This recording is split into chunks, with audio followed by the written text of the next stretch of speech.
தெளிவு குருவின் திருமேனி காண்டல், தெளிவு குருவின் நாமம் செப்பல், தெளிவு குருவின் திருவார்த்தை கேட்டல், தெளிவு குரு சிந்தித்தல் தானே. சொல் விற்பனமும் அவதானமும் கவி சொல்லவல்ல நல் வித்தையும் தந்து அடிமை கொள்வாய். நடினாசனம் சேர் செல்விக்கு அரிது என்று ஒரு காலமும் சிதையாமை நல்கும் கல்வி பெருஞ்செல்வ பேரே சகலகலாவல்லி. மண்கண்ட வெண்குடை கீழாக மேற்பட்ட மன்னரும் என் பண்கடவில் பணியச் செய்வாய். படைப்போன் முதலாம் விண்கண்ட தெய்வம் பல்கோடி உண்டேனும் விளம்பிலும் போல் கண்கண்ட தெய்வமடதோ சகலகலாவல்லி.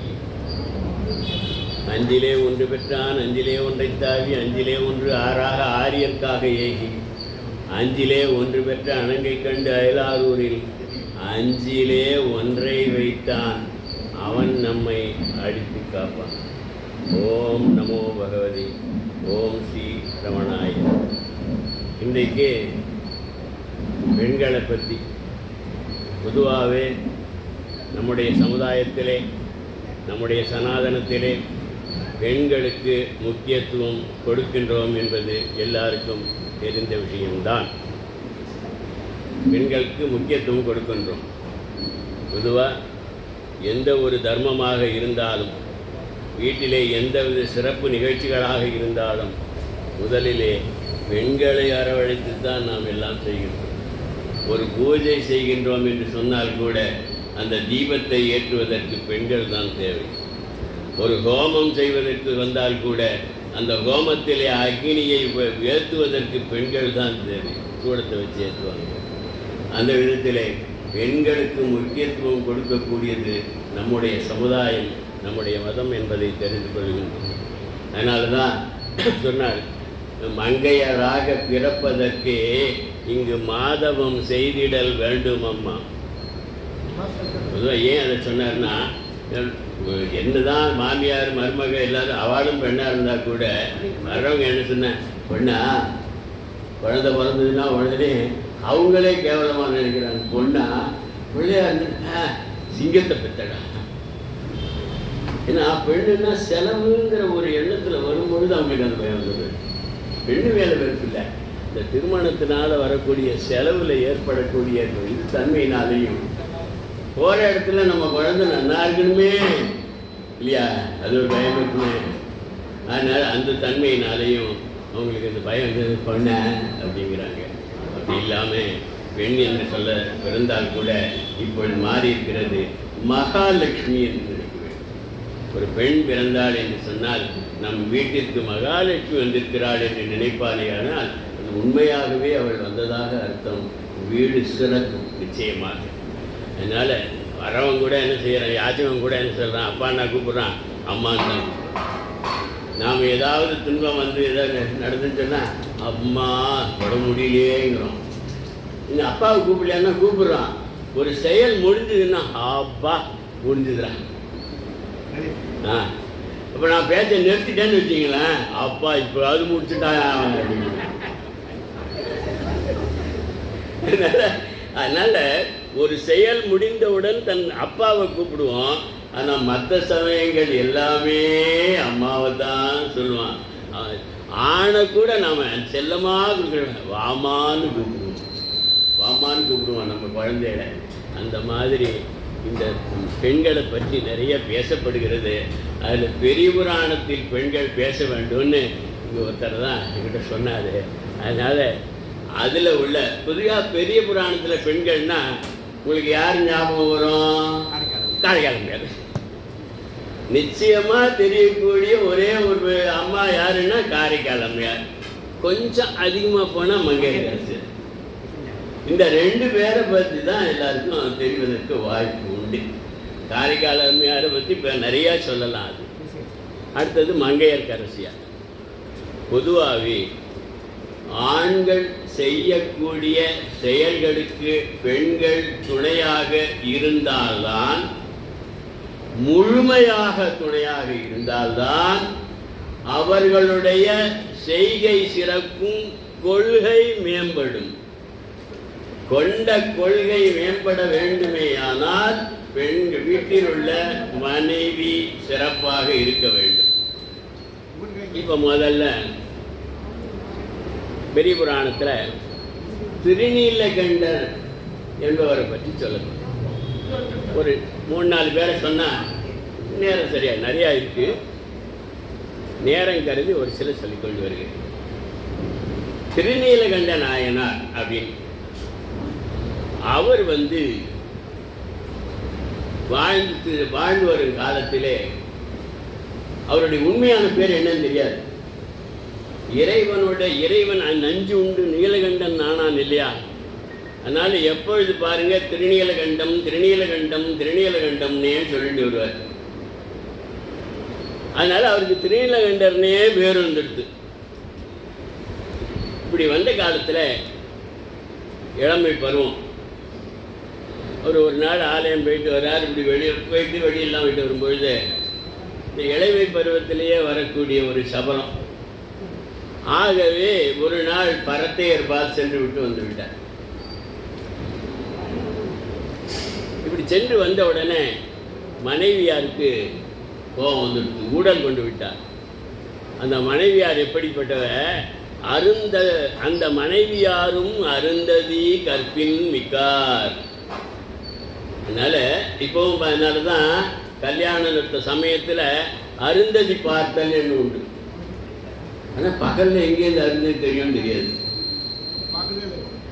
மந்திரத்தில் அருந்ததி வரா போல இருக்கு. இரவில் தான் அருந்ததி பார்த்தல். ஒன்று ஞாபகம் வச்சுங்க, இப்போ தான் பகலில் திருமணம். பழைய காலத்தில் இரவில் தான் திருமணம் நடந்தது. அதனால தான் அருந்ததி. இன்றைக்கும் ஆந்திராவில் பல இடங்களில் திருமணம் இரவில் தான் நடக்கும். இரவில் தான் நடக்கும். அதுக்கு திருவிளையாடல் புராணத்தில் சான்று இருக்குது. அது சொன்ன நேரம் இல்லை. இரவிலே திருமணம் நடந்தது என்பதற்கு திருவிளையாடல் புராணத்திலே ஒரு கதை இருக்கிறது, சான்று இருக்கட்டும். அதனால் அவர் சொல்லும் பொழுது அவர் தான் மனைவேரும் அருந்ததி மிக்கார். இவர் எப்போ பாருங்கள் அந்த நஞ்சில் சொன்னாத்தியா ஒரு நாள் பரத்தையர்கிட்ட போய்ட்டு வந்துட்டார். போன உடனே ஊடல் வந்துடுது. ஊடல் என்பது சிறு பூசல். அது நீங்கக்கூடியது தான், ஆனால் இங்கே நீங்கலை. ஊடல் என்பது நீங்கள் ஒரு மூளை நீங்கிடும், ஆனால் இங்கே நீங்கலை. அவர் என்ன பண்ணார்? அந்த அம்மா பேசவே இல்லை. ஆனதம் கேழ்வர் பரத்தை பால் அணைந்து நன்ன பரத்தையிட்ட போயிட்டார். மானம் முன் பொறாது. அதாவது தன் கணவன் தனக்கு மட்டும்தான் சொந்தங்கிறது தான் முக்கியம். அதனால் யாராவது உன் கணவன் அந்த பரத்தை வீட்டில் இருந்தால், இந்த பொதுமகள் வீட்டில் இருந்தான்னு சொன்னால் அது அவமானம். அதனால் இவனுக்கு பழைய காலத்தில் ஜமீன்தாரில் ஐயா எந்த வீட்டில் இருக்காருன்னா அவனுக்கு பெருமை. இன்னும் சொல்லுவாங்க, ஐயா சின்ன வீட்டில் இருக்காங்களா அப்படின்னு அவன் பெருமை. பெருமை தான். வீட்டில் அம்மாவுக்கு அப்படி இல்லை. அது எங்கே இருக்கோ. அதனால் மானம் தன்னை விட்டு போகக்கூடாது. அதுக்கு ஒரு இது சொல்லுவாங்க. அதாவது ஒரு மனைவிக்கு கணவன் தான் இன்றியமையாதவர் என்பதற்கு ஒன்று சொல்லுவாங்க. ஒரு கதை. ஒரு நாட்டில் போய் ஒரு அரசன் போருக்கு போகிறான். உடனே போர் செஞ்சிட மாட்டான். அங்கே உள்ளவங்களை சில பேரை போக்கிடுவான். போய் சொல்லுவான், ஆவும் ஆணியர் பார்ப்பனமாக்களும் பெண்டிரும் பொன்போல் புதல்வரை பெறாதீரும் எம் அம்பு கடிபிடிதும் இங்கேருந்து போங்க சொல்லிடுவான். யாரா இருக்கு. அதனால பசு, அந்தனர், பத்தினி பெண்டீர், குழந்தைகள் பெறாதவர்கள் இவங்கெல்லாம் இந்த நாட்டை விட்டு போயிடுவோம். நான் இந்த நாட்டை அழிக்க போகிறேன், அம்பு விட போகிறேன்னு சொல்லுவோம். இந்த மாதிரி ஒரு நாட்டில் போய் ஒருத்தர் சொன்னான், இந்த மாதிரி உங்களுக்கு எந்த பொருள் வேணுமோ அந்த பொருள்லாம் எடுத்துகிட்டு நீங்கள் கிளம்புங்கோ, நான் இந்த நாட்டில் குண்டு போட வரேன்னு. கொஞ்ச நாள் பார்த்தா பெண்கள் எல்லாம் பெண்களை பார்த்து தான் சொன்னான். ஏன்னா ஆண்கள் தானே வீரர்களுக்கு போருக்கு வருவாங்க. அதனால் பெண்களை ஒன்றும் செய்யக்கூடாது. இதனால பெண்களை பார்த்து உங்களுக்கு எது விருப்பமோ அந்த விருப்பமான பொருள்களை எல்லாம் நீங்கள் எடுத்துகிட்டு போங்க அப்படின்னு சொன்னான். கொஞ்ச நாள் பார்க்குறான், அவனுக்கே ஆச்சரியம். எல்லாரும் அவங்க முதுகுலேயே பெண்கள் அவங்கவுங்க கணவன் இருக்காங்க. எது விருப்பமோ சொன்னால் அதனால் ஒவ்வொரு பெண்ணும் தன்னுடைய முதுகில் கணவனை சுமந்து சென்றார்கள். அவன் பார்த்தான், இந்த நாட்டுக்கு நான் போரே செய்யலை, நீங்கள் உள்ளே வாழ்ந்துருக்கேன். அந்த கணவனை எப்படி அந்த பெண்கள் மதித்தார்கள் என்பதை அவன் நினைந்தான் என்று ஒரு கதை சொல்றது உண்டு. இது நடந்ததா இல்லையா தெரியாது. அப்போ இவ மானம் முன் பொறாது அந்த உடலால் மனையின் வாழ்க்கை ஏனைய எல்லாம் செய்த. இவருக்கு என்ன வேலை? திருவாடு கொடுக்குற வேலை. திருவாடு செஞ்சு வந்த சிவனடியார்களுக்கெல்லாம் அதை கொடுக்குற வேலை புதுசு புதுசாக கொடுப்பார். அதனால இந்த அம்மா பேச மாட்டாங்க. காப்பியா காலையில் கொண்டு வச்சுருவாங்க. எப்படி இருப்பாங்க? பவ்யமாக தான் கொடுப்பாங்க, நச்சுன்னு வைக்க மாட்டேன். நமக்கு பிடிக்கலன்னா எவ்வளோ அப்படி வைப்பாங்க அல்ல. அதனால ஆசையால் அவங்க என்ன எப்படி எந்த மரியாதையோடு இருந்தாங்களோ அந்த மரியாதையில் ஒரு பர்சன்டேஜ் கூட குறையலை. ஆசையால் பாருங்க, அவன் மேலே ஆசை குறையலை, ஆனால் ஊழல் இருக்கு. அதனால் உடன் உறவு இசையாரானார். எல்லாம் செய்வாங்க, அவனோட சேர்றதில்லை, தொடமாட்டான். அவனுக்கு வேண்டியதெல்லாம் சாப்பாடு போடுறது என்னென்ன கடமைகள் உண்டோ செஞ்சுன்னு இருக்கா. அந்த உடல் இசைவு கிடையாது. அவனோட சேர்ந்து உட்கார மாட்டாங்க, அவனோட இரவிலே படுத்து கொள்வது இல்லை. அவ யாருன்னு கேட்டான், தேனலர் கமலப்போதில் திருவினும் உருவின் இருக்கா. அவ்வளோ நல்லவ மகாலட்சுமி மாதிரி இருக்கா. அப்போ ஒரு நாள் என்னாச்சு, இந்த ஊழலை தீர்க்க வேண்டியது யார் கடமை? கணவனுடைய கடமை.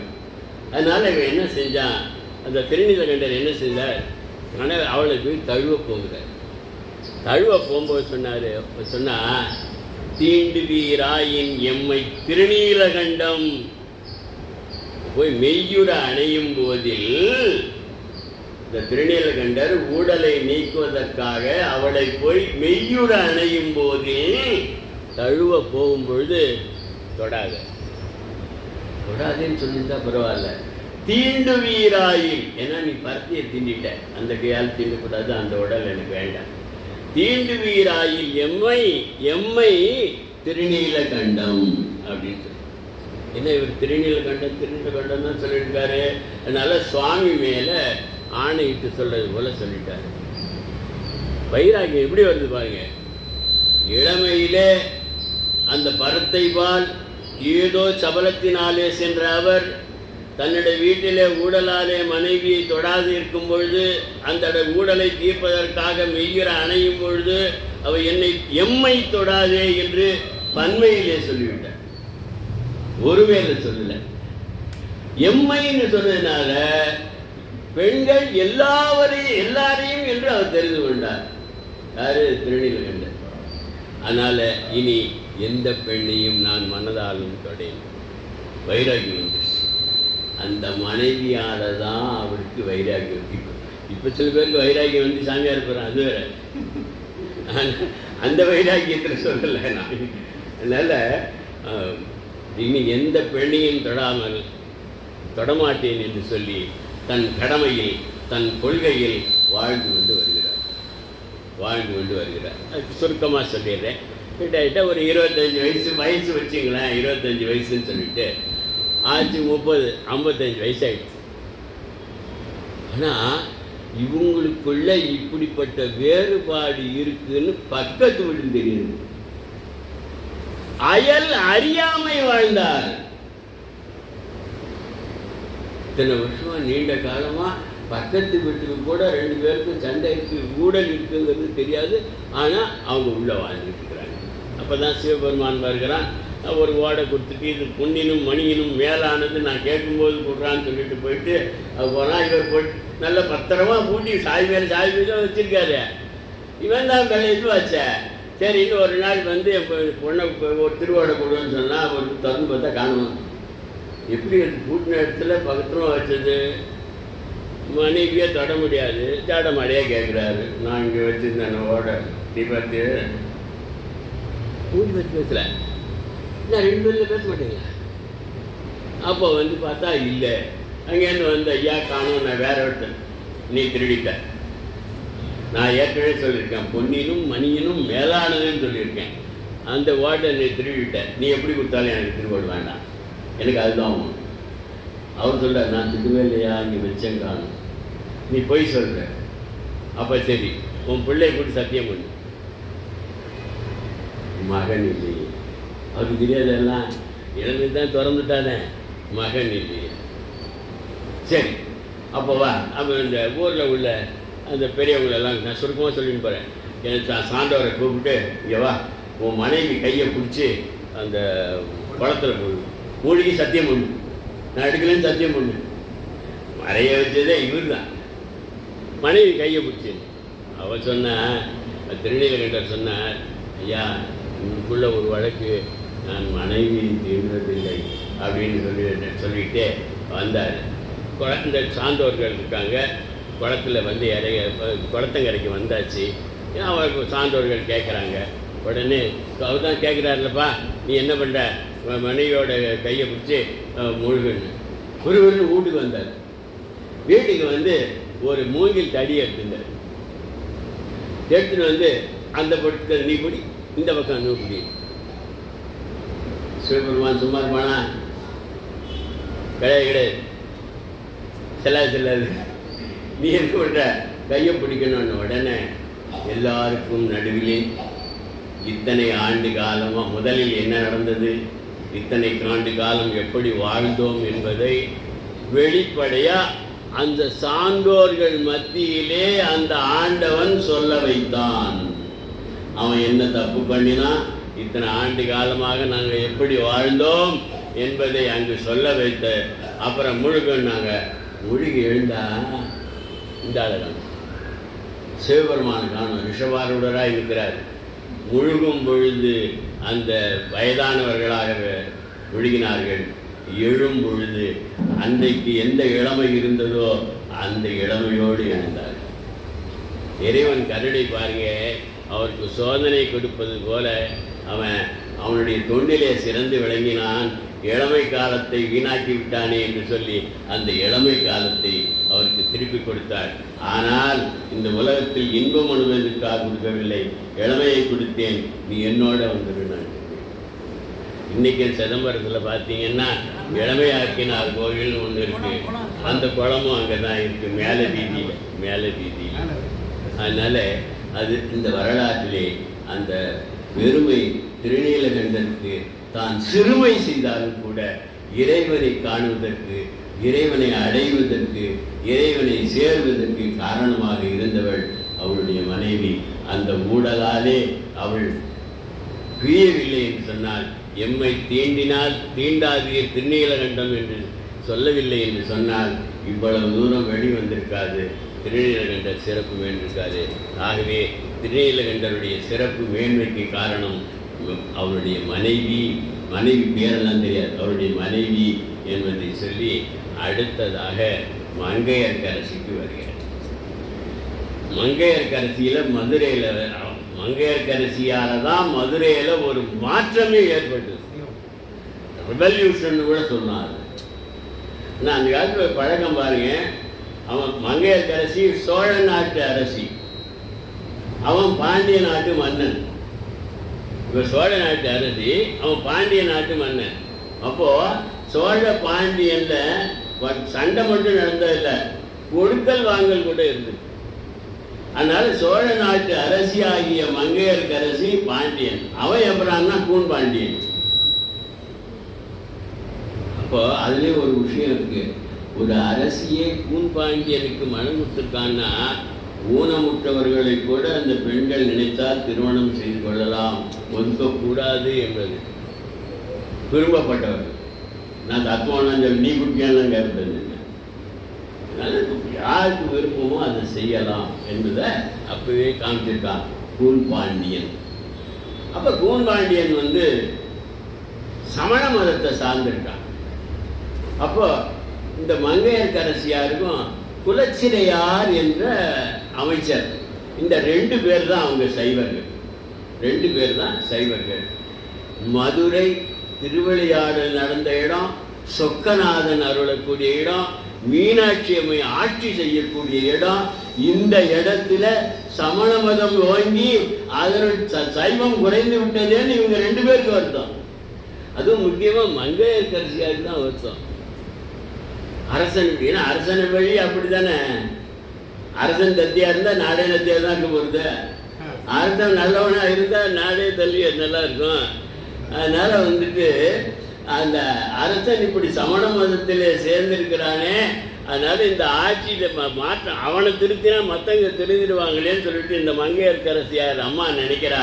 அப்போ தான் திருஞான சம்பந்தர் ஞாபகம் எல்லாரும் வந்திருக்கான்னு சொன்ன உடனே அவரை போய் அழைச்சின்னு வந்தால் இது நடக்கும்னு சொல்கிறாங்க. அப்போ அவர் வேதாரண்யத்தில் இருக்கிறார் திருநாவுக்கரசரோட வந்து இது மாதிரி மங்கையர்க்கரசியார் அழைக்கிறாருன்னு குலத்திரியார் வரல ஆள் விட்டு அனுப்பிச்ச உடனே இவர் அப்போ கிளம்புறாரு. கிளம்பின உடனே திருநாவுக்கரசர், அப்பா நீ குழந்தடா, நாங்கள் சமணர்களுடைய ஆட்சி, சமணர்கள் என்ன பாடுபடுத்துவான்னு எனக்கு தான் தெரியும், அதனால் இப்போ நாடும் கோளும் நல்லா இல்லை, இப்போ போகாதேங்கிறார். அப்போ தான் வேயூர் தோழி பங்கன் விடம் உண்ட கண்டன் டெய்லி சொன்னால் நமக்கு அந்த துன்பமில்லே வரவே வராது. வேயூர் தோழி பங்கன் விடம் உண்ட கண்டன் மிக நல்ல வீணை தடவி மாசர் திங்கள் கங்கை முடிமேல் அணிந்து என் உளமே புகுந்ததனால் ஞாயிறு திங்கள் செவ்வாய் புதன் வியாழன் வெள்ளி சனி பாம்பு இரண்டும் உடனே ஆசரு நல்ல நல்ல அவை நல்ல நல்ல நாலு நல்ல அடியார். ஏன் நாலு நல்ல? 4 வகை பொருளும் நமக்கு நல்லதாயிடும். 4 வகை பொருள் நல்லதாயிடும்.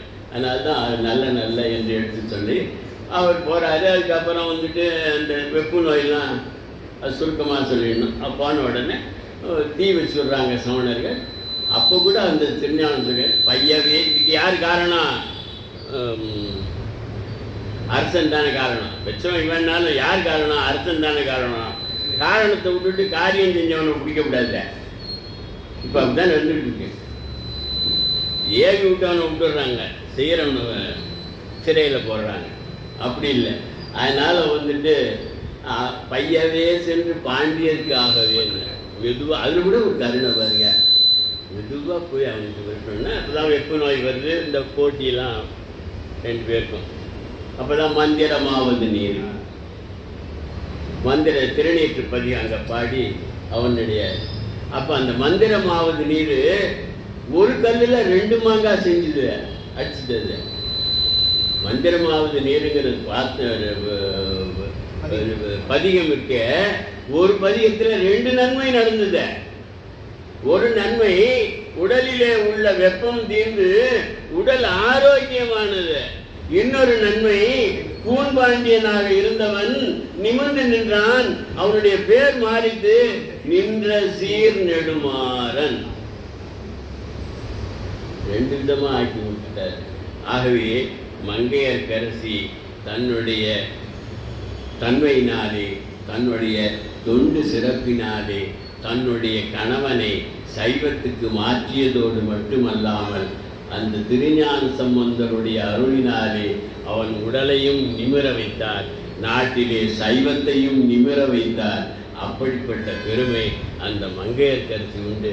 அதனால தான் மங்கையர்க்கரசியை ஞானசம்பந்தர் பாடும் பொழுது மங்கையர்க்கு அரசி வளவர்கோன் பாவை வரிவளை கை மட மானி பங்கைய செல்வி பாண்டிமா தேவி பணி செய்து நாள்தோறும் பரவ பொங்கு அழல் உருவன் பூதநாயகனால் வேதமும் பொருள்களும் அருளி அங்கையற்கண்ணி தன்னடும் அமர்ந்த ஆலவாயான் இதுவே, ஆலவாய் ஆவதும் இதுவே என்று மங்கையர்க்கரசியை புகழ்ந்து அங்கே பாடி சிறப்பித்தார். அங்கே மங்கையர்க்கரசினாலே மதுரை சிறந்தது, பெண் சிறந்தது, பெண்ணை உயர்த்தி. அடுத்தது 3வதா குங்குலியக்கலை நாயனார். குங்குலியக்கலை நாயனார் திருக்கடவுரில் வாழ்ந்தவர் அந்தானர். அவருக்கு என்ன வேலைன்னா இந்த குங்குலியம் புகை போட்டது, சாம்பிராணி மாதிரி குங்குலியம். இன்னைக்கும் திருவிழாத்தில் போனீங்கன்னா அந்த குண்டம் ஒன்று இருக்கும், பக்கத்தில் குங்குலியம் வித்துருப்பான், அது வாங்கி அதில் போட்டுட்டு வருவாங்க கோயிலுக்கு. சாம்பிராணியோட வெறும் சாம்பிராணி போடாம குங்குலியம் பென்ஸுக்கு கடுகு, சாம்பிராணியோட குங்குலியம் வெண்செடி கிடைக்கும், நாட்டு மருந்தில் கிடைக்கும். அதையெல்லாம் கலந்து நம்ம வீட்டில் எவ்வளோ நாள் முடியுமோ, வெள்ளி செவ்வாயோ ஞாயிறோ எவ்வளோ நாள் முடியுமோ போட்டு வந்தால் எந்த தீய சக்தியும் வராது. சாம்பிராணி போட்டால் எந்த தீய சக்தியும் இருக்காது. இது உண்மை, அனுபவத்தில் உள்ள உண்மை. வீடு நல்ல வாசனையாக இருக்கும், சிறப்பாக இருக்கும்.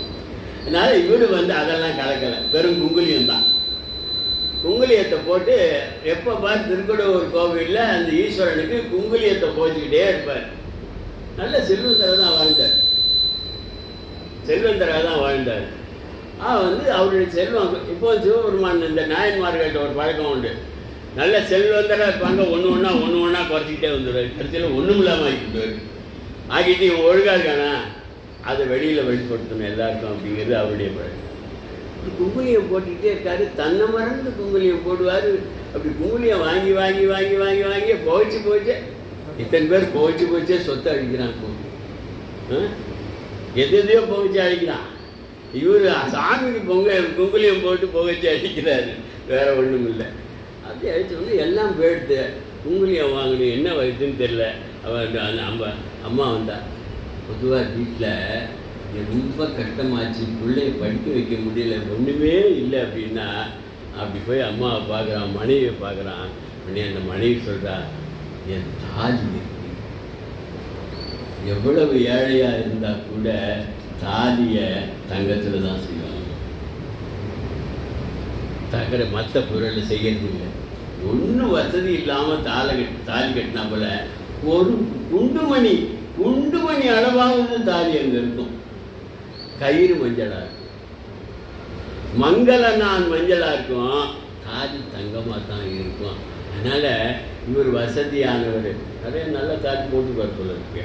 மங்களனான் மங்கள நூல் தாலி அப்படின்னு சொல்லுவாங்க. மங்கள நூல் தாலி வசதியாக இருந்தது. அதனால் இருக்கும்போது வாங்குவேன். வறுமை வந்துடுச்சு, அங்கே புழைக்க முடியல, வீட்டில் சாப்பாட்டுக்கு வழி கிடையாது, என்ன பண்ணுறதுன்னு தெரில. அப்போ அது காப்பாற்றினது யாருன்னு கேட்டால் அந்த அம்மா. யார்? குங்குலியக்கலை நாயனாருடைய மனைவி. அவள் என்ன பண்ணா, அவள் தன் கணவனார் கலையனார் கைகோதி கைத மங்கள நூல் தாலி கொடுத்து நெல் கொள்ளும் என்றார். அரிசி இல்லை,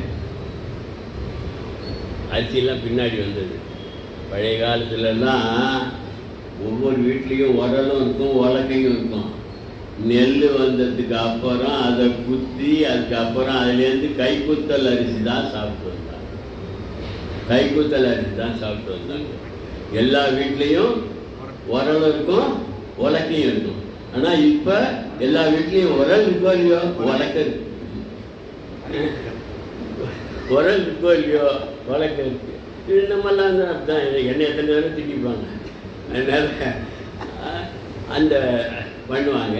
நெல் கொள்ளும் என்று சொன்னார். இவர் சரி நெல்லை வாங்கிட்டு சாப்பாட்டுக்கு போவாங்க. இப்படி போனால் எதுக்கு தலையில் மூட்டையில் ஒருத்தன் குங்குலியை வித்துண்டு வரான். இந்த குங்குலியோன்னு குரல் கேட்டவொடனே இந்த நெல் மறந்து போயிடுது. ஈஸ்வரன் ஞாபகம் வந்துடுச்சு. குங்குலியோன்னு கேட்ட உடனே இங்கே நெல் மறந்துடுச்சு, வீட்டில் அத்தனை பேர் பட்டினி இருப்பாங்களேங்கிறது மறந்து போச்சு. உடனே மூட்டையில் என்னடாண்ணா, இது மாதிரி குங்குலியம்னா எவ்வளோதுன்னா என்ன சொன்ன, தாலியை கொடுத்தாரு, குங்குலியை தாண்டி கொடுத்தாரு. வாங்கி கோவிலில் போய்கிட்டே இருக்காரு. தன்னை மறந்து புகைத்து கொண்டிருக்கிறார், தன் பசியை மறந்து புகைத்து கொண்டிருக்கிறார். ஆண்டவன் பார்த்தான், இவன் தன்னையும் மறந்து தன் குடும்பத்தையும் மறந்து பசியையும் மறந்து இங்கே போயிட்டு இருக்கானே, அவங்கள பட்டினி போட்டு வந்தானே, என்ன நம்பி வந்திருக்கானே, அவங்களுக்கு சாப்பாடு கொடுக்க வேண்டாமா, வீட்டுக்கு சாப்பாடு கொடுக்க வேண்டாமா அப்படின்னு சொல்லிட்டு குபேரன் கூப்பிட்டு போய் போட, அவனுக்கு என்ன வேண்டுமோ கொண்டு போய் கொடு. என்ன வீட்டில் நல்ல வசதியாக அறுசுவை உணவு ஃபஸ்ட் கிளாஸாக சமைச்சு எல்லோரும் சாப்பிட்டுட்டு இருக்கிறாங்க. இவர் போய்ச்சிக்கிட்டே இருக்காரு. உடனே இவர் ஈஸ்வரன் சொன்னான், பசித்த அவர் தாய் தன் குழந்தை பசியோடு இருப்பதை தாங்குமா? அதனால் ஈஸ்வரன் பார்த்தான், இப்படி போயிச்சிருக்கானே, இவன் பசியோடு இருக்கானே, இவன் மறந்துட்டான் பசியை, ஆனால் நான் மறக்கலையே, இந்த குழந்தை பசித்து தெரியாமல் அதை விளையாடிட்டு இருக்கான், அம்மா போய் எடுத்துகிட்டு போய் ஊட்டுவா, அதான் தாய் என்பது. அதனால் இவன் பசியை மறந்துருக்கலாம், நாம மற்ற இவ்வளவு நாளியாரா இவன் வந்து நாலு பூரா வச்சுட்டே இருக்கானே, இவனுக்கு பசிக்குமே, சால நீ பசித்தாய் போய் அமுது உண்டுகான்னு. அப்போ தான் இவனுக்கு தெரியும், சால நீ பசித்தாய் அமுது வேணும். ரொம்ப பசிச்சுட்ட, உனக்கு பசி இருக்கும், வீட்டில் போய் சாப்பிடுங்கிறாரு. தன் நினைவுக்கு வருது. தன் நினைவுக்கு வந்தோடனே சாதாரண ஆளாக இருந்தால் என்ன கேட்பான், அடப்பாவி அந்த தாலியை விட்டுட்டாங்களா இங்கே வந்தேன், இங்கே நெல் சாப்பாடு இருக்கும், அவங்களே இல்லை பட்டினி இருப்பாங்கன்னு நினைக்கல. எப்போ ஆண்டவன் சால நீ பசித்தாய் போய் என்ன சொன்னாரோ அப்போ ஏதோ இருக்குன்னு சொல்லிட்டு அங்கே வந்தால் எல்லாம் சொத்தம், அந்த வீடு சிறப்பாக இருக்குது, எல்லாம் சாப்பிட்டு நிம்மதியாக இருக்குது. அவர் கேட்குறார், வில்லொத்த நிதலாய் வில் ஒத்த நுதலாய் வில் போன்ற நெற்றி உடையவளே, இவ்விளைவெல்லாம் எங்கொல், நான் தான் தாலி எடுத்துன்னு போய் எல்லாம் பண்ணிட்டேனே, இப்படி உனக்கு செல்வம் வருவதற்கு காரணம் என்ன, இவ்விளைவு எல்லாம் என்கொள். அவர் சொன்னா, அல் ஒத்த கண்டன் எம்மான் அருள் தர வந்தது. யாரோ கொண்ட கொடுத்தது அப்படிலாம் அந்த அம்மா சொல்லலை. அல் ஒத்த கண்டன், கருப்பாக இருக்கக்கூடிய சிவபெருமான், அவன் அருளாலே எனக்கு நமக்கு இந்த செல்வம் கிடைத்தது என்று சொல்லி அவர் சேர்த்தார். அதுக்கப்புறம் அவர் அந்த திருப்பனந்தாள் சுவாமியை நிறுத்தது. அதுக்கப்புறம் அவர் இறைவனுடைய சேர்கிறார். அதனால் குங்குலிய பேரை நாயனாருக்கு அந்த தாலி, தான் தந்த தாலி மூலமாக அருளை பெறச் செய்தவள் அவள் மனைவி என்று சொல்லி ஒரே ஒரு காரைக்கால் சொல்ல போகிறதில்லை, அது இன்னொரு நாள் தனியாக வச்சுக்கணும். சிறு தொண்டரை மட்டும் முடிச்சு சொல்லி முடிச்சா, சிறு தொண்டரை சொல்லியே ஆகும். நிறைய பக்கத்தில் திருச்சாகாட்டம் முடிக்கும் சொல்லி ஆகும். ஏன்னா அதில் ஒரு பாட்டு எனக்கு அப்படியே மனசில். அதனால் அவர் வந்து பரஞ்சோதியார் சோழர்கள்ட்ட வந்து இப்போ அமைச்சராக இருந்து போகிற, இன்னும் சொல்லப்போனால் பிள்ளையாரை கொண்டு வந்தது அவர் தான் சொல்லுவாங்க. வாதாபி கணபதினு சொல்லிடு அவர் தான் சொல்லுவாங்க, வடநாட்டிலேருந்து கொண்டு வந்தாங்க. அதுக்கப்புறம் தான் கணபதி பூஜையே இங்கே வந்ததுன்னு ஒரு வரலாற்று ஆளுநர் உண்டு. ஆமாம், பரஞ்சோதியே சிறு தொண்டர், பரஞ்சோதியார் அங்கே இருந்தார், இங்கே சிறு தொண்டர். ஏன்னா தான் வந்து சிறு தொண்டன் சிறு தொண்டன் சொல்லியே அடியேன் அடியேன் அடியேன்னு சொல்லியே சிறு தொண்டர். அவருடைய பழக்கம் என்னன்னு கேட்டால் எல்லாருக்கும் சாப்பிட்டு தினமும் உணவு இடுதல் பழக்கம். அப்படி வரும்பொழுது எல்லா அடியார்களுக்கு சாப்பாடு போட்டுருக்காரு. அவங்க சாப்பிட்டதுக்கு அப்புறம் தான் இவர் சாப்பிடுவார். ஒரு நாள் இப்படி போய் பார்க்குறாரு, ஒரு அடியாரும் கிடைக்கல. அப்போ சிவபெருமான் இங்கேருந்து இவர் வெளியில் தேடி போயிருக்காரு. வீட்டுக்கு வந்தவொடனே அடியாரை தேடி போயிருக்கா. வீட்டுக்கு உள்ளே வாங்கினோடனே தனியாக இருக்கக்கூடிய பெண்கள் வீட்டுக்கு நான் வரமாட்டேன், நான் அங்கே இந்த மகிழ மரத்தடியில் உட்காந்துருக்கேன், அவர் வந்தார்னா அங்கே வர சொல்லு அப்படின்னு. அவன் வந்தது எப்படி தெரியுமா, அகோரி வேடம் இவரை சோதிக்கிறதுக்கு. இவர் டெய்லி சாப்பாடு தானே போட்டுருக்காரு, நம்ம கேட்குற சாப்பாட்டை கொடுப்பானா பார்க்கலாம் அப்படின்னு சொல்லிட்டு அங்கே வர சொல்லுங்க. வந்து ஐயா நீ சாப்பிட்ணுன்னு சொன்ன உடனே அவர் சொன்னார், நான் சாப்பிட வரேன், எப்படி இருக்கணும் தெரியுமா, ஒரு வீட்டுக்கு ஒரு குழந்தையாக இருக்கணும், ஒரு வீட்டுக்கு ஒரு குழந்தையாக இருக்கணும், அந்த குழந்தைக்கு ஒரு குறையும் இருக்கக்கூடாது. ஒரு இந்த அகோரி போடுறாரு பாருங்க, அந்த குழந்தைக்கு ஒரு குறையும் இருக்கக்கூடாது. அப்பாவும் அம்மாவும் சேர்ந்து அவனை அறுத்து சமைக்கணும். அப்படி அப்பாவும் அம்மாவும் சேர்ந்து அரைக்கும் பொழுது அழக்கூடாது, துன்பப்படக்கூடாது. அப்படி இருந்தால் சாப்பிடும். ஆகா நான் இதெல்லாம் செஞ்சு வீட்டுக்கு வந்து கேட்டால் அந்த அம்மா சொன்னேன், எவன் வந்து பிள்ளைய வந்து அரைச்சிக்கோன்னு கொடுப்பான், இடையில வெளியில் போய் வாங்க முடியுமா, உன் வீட்டு பையனை கொடு நான் வந்து அரிசி சாப்பாடு போடணுன்னா கொடுப்பானா, வெளியிலலாம் கிடைக்கல. தனக்கென்று ஒரு மகன் சீராளன் சீராளன்னு இருக்கான். அவனை வந்து அந்த சின்ன பள்ளிக்கூடத்துக்கு அனுப்பிச்சிருக்கிறாங்க. ஞாபகம் வந்ததே, சீராளனை கூப்பிட்டு வந்தாங்க. அவன் அழைச்சின்னு வந்து எப்படி அறுக்கிறா தெரியுமா, எப்படி அறுக்கிற தெரியுமா, பழைய காலத்து குழந்தைலாம் அந்த பாலடையில் ஊட்டுவா குழந்தைகளுக்கு. இந்த அம்மா என்ன பண்ணுவான், இந்த காலை இந்த 2 இடுக்கில் வச்சுருவான். குழந்தை மருந்து பிடிக்காது, அதனால் இந்த கால் இருக்குல்ல அது இடுக்கில் வச்சுட்டு காலை மேலே தூக்கி வச்சுருவாங்க. கையை உதருமே, முடிஞ்சால் இவங்களே கையை பிடிச்சிருவாங்க, இல்லைன்னா இன்னொருத்தர் கூப்பிட்டு 2 கையை பிடிக்கிறான்னு சொல்லி தலையில் கையை பிடிச்சிக்கிறதுக்கு இன்னொரு ஆள் தலையை அசைக்காமல் இருக்க தலையை பிடிச்சி அது வந்து பல்லத்து வாய் திறக்காது. அந்த பாலடையால் அங்கேயே பல்லு இதுக்கு அப்படி நோண்டி உள்ள போயிடும். என்னடா இப்படியா கஷ்டப்படுத்துறாள் இந்த குழந்தைன்னு நமக்கு தோணும். கஷ்டப்படுத்தலை, கஷ்டப்படுத்துவது போல் அந்த குழந்தைக்கு நன்மை செய்யும். அதே போல் இவர் இந்த துன்பப்படுத்துவது போல சொல்லி நன்மை செய்ய போகிறார். என்னாச்சு, செய்யணுன்னு உடனே அந்த சீராளன் அழைச்சின்னு வந்தாச்சு. அழைச்சின்னு வந்து அதே மாதிரி சீராக்குவாருங்க, அறுக்கிறாங்க. எப்படி இருக்கணும், ஒரு குடிக்கு நல்ல சிறுவன் ஒரு மகனை தாதை ஐய தாய் பிடிக்கும் மொழியில் தம்மில் மனம் உவந்தே ஏதமின்றி அமைத்த கறி யாம் இட்டு உண்பது. மனம் உவந்து சந்தோஷமாக செய்யணும். ஒரு வீட்டுக்கு ஒரு பையனாக இருக்கணும், மகிழ்ச்சியாக சமைச்சு போடணும். ஐயோ இப்படி போட்டேன்னு துளி கூட வருத்தம் இருக்கக்கூடாது. இதில் என்ன விசேஷம்னா, தன்னுடைய பிள்ளை அறியும்பொழுது அந்த அம்மா அவன் பேர் வந்து வெண்காட்டு நங்கைன்னு பேர், துள்ளி கூட வருத்தப்படாது. அவன் என்ன சொல்கிறாரோ அதற்கு ஏற்ப அவள் நடந்து கொண்டு வருகிறாள். இப்போ சீராளன் அழைச்சின்னு வந்தாச்சு. இப்போ அறிக்கணுமோ இல்லையா, ஆனால் அந்த குழந்தைய அழக்கூடாதோ இல்லையா, அதனால் என்ன பண்ணா, இனிய மழலை கிண்கிணிக்கால் 2ம். இப்போ நான் சொன்னேன் தான், இனிய கிண்கிணின்னா அந்த சதங்க போடுறது, கால் 2ம் மடியில் புடை இடுக்கி.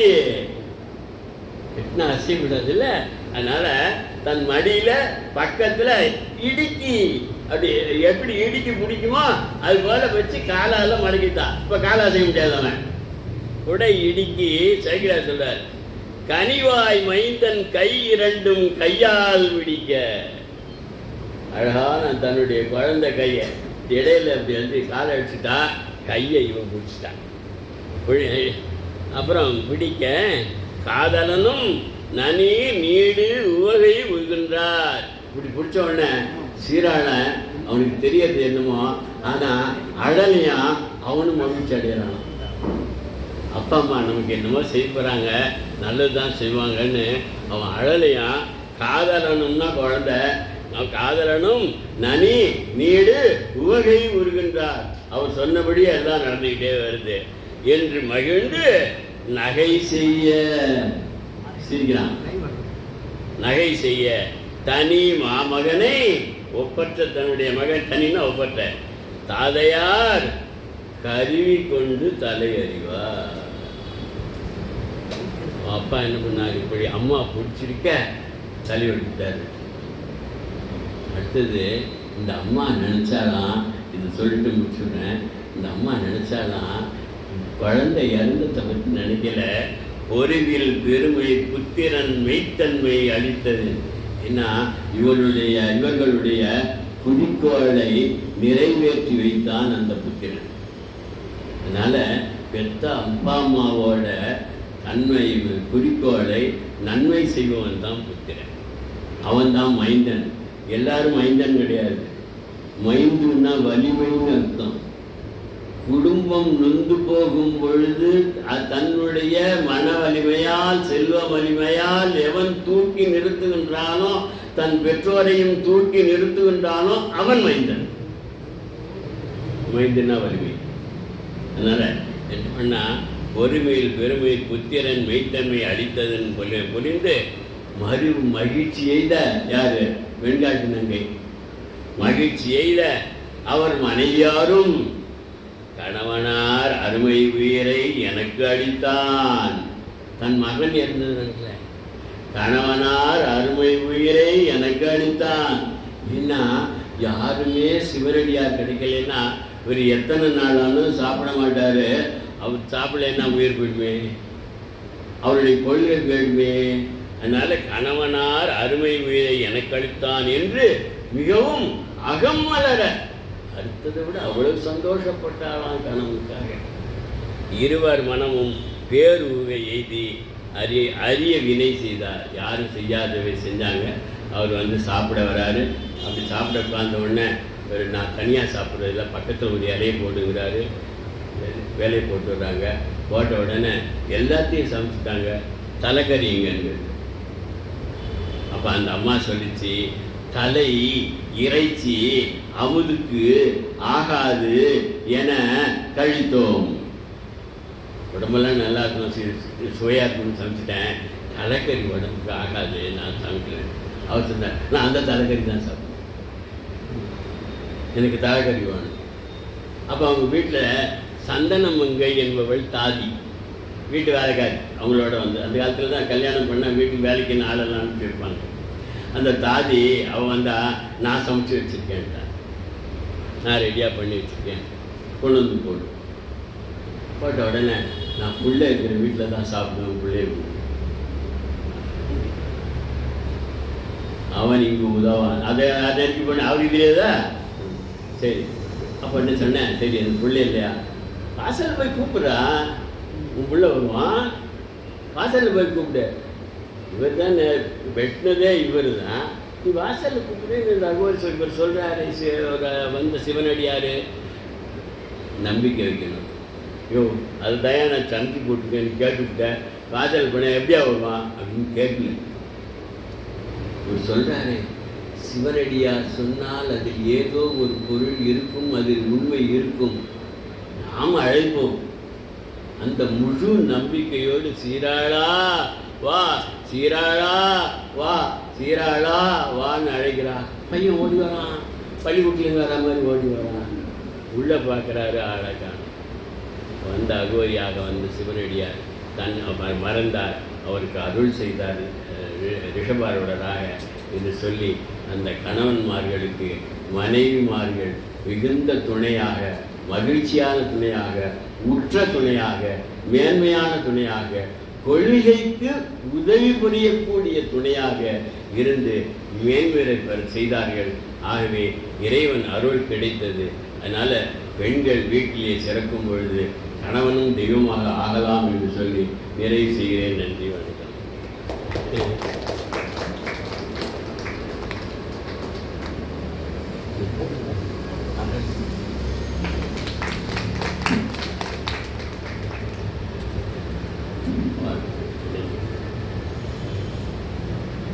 சாமிநாதன்